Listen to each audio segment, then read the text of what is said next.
That night, as she finally sat on dry ground, wrapped in a blanket, she looked at her battered boat and smiled faintly. For the first time, the storm was over.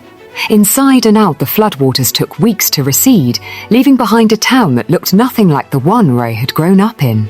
Streets once filled with laughter were now buried under layers of silt and broken memories.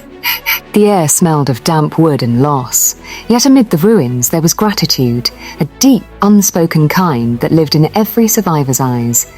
Ray walked through the relief camp quietly, helping wherever she could, sorting food packets, comforting children, guiding elders to medical tents. Her body still ached, her palms still bandaged, but her spirit seemed untouched. She avoided the journalists who came with cameras and questions. "How does it feel to be a hero?" they asked, thrusting microphones toward her. She only smiled politely and said, "I just did what anyone would do." Then she slipped away, blending into the crowd like she always had. One evening, as the sun dipped behind the half-broken temple spire, an army officer approached her. He carried a framed certificate, the paper still creased from travel. "The government wishes to honor you," he said. "You saved more than 300 lives, Aarohi. You deserve this." She looked at the certificate for a long moment.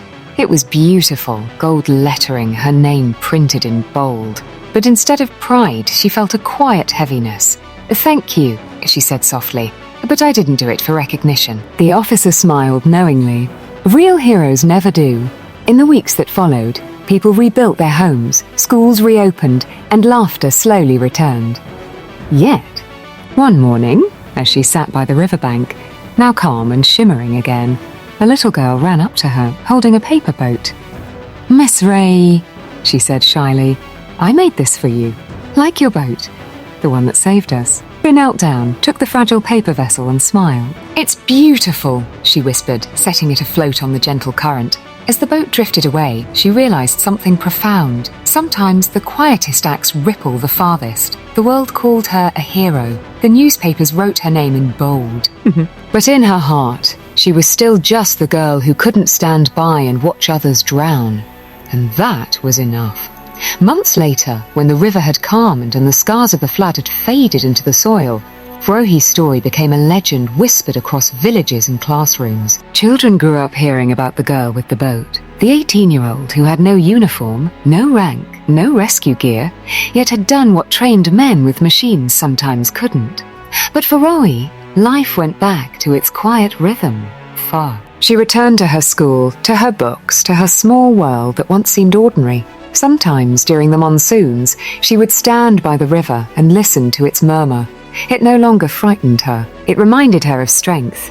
Not the loud, visible kind, but the strength that lives quietly inside those who choose compassion over comfort. Her story wasn't about courage alone. It was about humanity, about a young girl who proved that age, fear, and circumstance are powerless when a heart decides to act. Heroes are not born in uniforms or headlines. They rise in moments of choice.